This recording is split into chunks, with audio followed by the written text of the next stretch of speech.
comigo, eu tenho 17 anos. Ele me perguntou, rapaz, tu quer aprender a cortar cabelo? Tu corta cabelo? Eu falei, eu não corto, mas se você quiser me ensinar, eu vou cortar. Aí ele falou assim, então vem amanhã.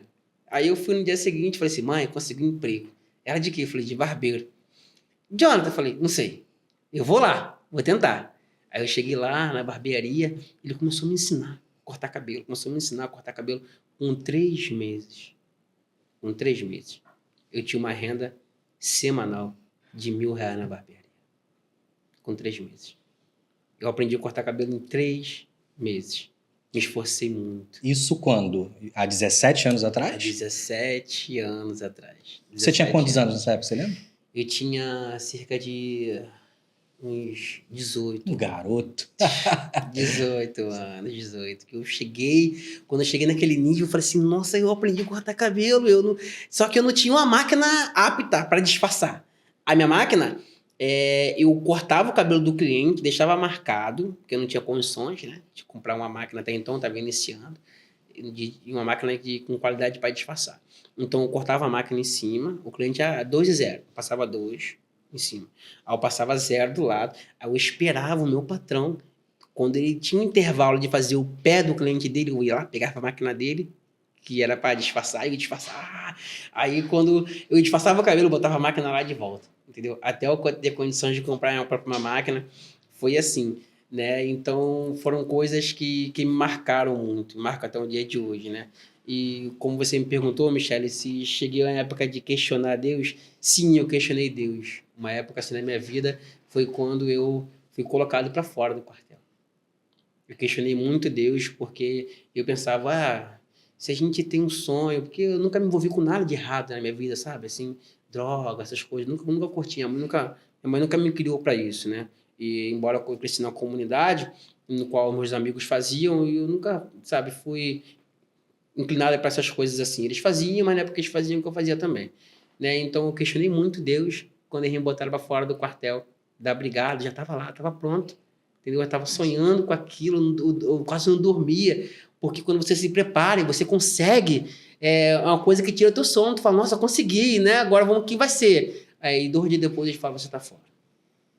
Questionei Deus, mas Deus tinha forma de trabalhar, né? Aí 2 dias depois, ou uma semana, não me acordo muito bem, eu fui convidado para ser barbeiro sem saber cortar. E hoje sou um barbeiro há 17 anos. Excelente. Já teve algum processo de depressão, algo que fizesse você perder a vontade de trabalhar? Sim. Sim, Passei por um processo particular, né? Não faz muito tempo. Não precisa externar, não. Fica à vontade, tá? Tá, tudo bem. No qual parece que tudo que a gente fez não tem mais motivo para dar continuidade. Né? Todo mundo pode passar por isso. Né? São perdas que nos marcam, né? São perdas que nos marcam. E eu entrei, sim, em processo de depressão, até tive dificuldade de sair do meu próprio quarto. Mas, nossa, como eu sou agradecido, né? Porque nesse processo muito difícil da minha vida, eu não conseguia trabalhar, entendeu? Eu dividia a barbearia, às vezes, e rodava, mas aí eu percebia que eu não estava mais com o emocional estabilizado, eu chorava com muita facilidade, eu estava a ponto de desistir de tudo, né? E principalmente de sair da localidade onde eu moro hoje. Eu estava decidido a sair de lá, estava me preparando para sair de lá. Eu queria tentar recomeçar em outro lugar, um lugar que pudesse me animar novamente, né? Fazer eu ter esperança novamente.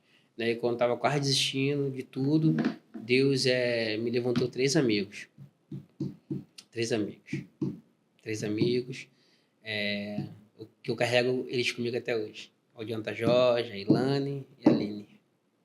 São os 3 amigos que eu tenho na minha vida que marcaram muito. Que quando eu desisti, porque eu cheguei a desistir, entendeu? Era corpo para baixo e minha mão para cima, porque eu não deixava eu recuar. Fala alto o nome deles, porque eles vão assistir esse episódio, eles vão gostar de ouvir você falando isso. Jonathan Jorge, a Aline e a Ilane Silva.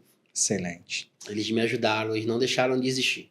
Eles me mostraram que mais à frente Deus ele tinha algo para mim, né? Que era um momento difícil que eu teria que passar, né? Era o meu processo. E às vezes a gente tem que aceitar o nosso processo. E o nosso processo, às vezes, vai levar a gente ao limite, né? Mas eu creio muito na palavra de Deus, Léo. E a palavra de Deus diz, Léo, que Deus nunca te dá algo que você não possa suportar. Então, a sua aflição, ela pode chegar até a limitação da sua força, mas ela não vai superar a força que Deus colocou dentro de você. E graças a Deus, né, justamente com meus amigos que me ajudaram muito, eu consegui me levantar, me reerguer e hoje eu estou aí, né? Além dos seus amigos, né, nesse processo, qual foi a faísca que acendeu em você para você retomar o seu propósito? A faísca que acendeu em mim, Léo, foi justamente a minha criação, Léo. A minha criação. Porque eu não tive... Era criança, né, logicamente, mas são coisas que minha mãe me disse, me marcaram muito até hoje. Porque minha mãe engravidou de mim muito nova, né, muito nova. Minha mãe não tinha condições de me criar sozinha. E quando minha mãe engravidou de mim, né, ela foi colocada para fora de casa. Que nessa época era assim, né? A situação era... Os pais eram mais rígidos, né? E Sim. colocou minha mãe para fora de casa. E a minha avó, por parte de pai, fez uma proposta para minha mãe. Daí minha mãe me dá para eles me criarem. Porque meu pai tinha as condiçõezinhas, entendeu? Minha mãe não. Minha mãe não. Ele é meu. Mãe é mãe, né? Eu sou pai, mas mãe é mãe, né? Ele é meu. Minha mãe, ele é meu.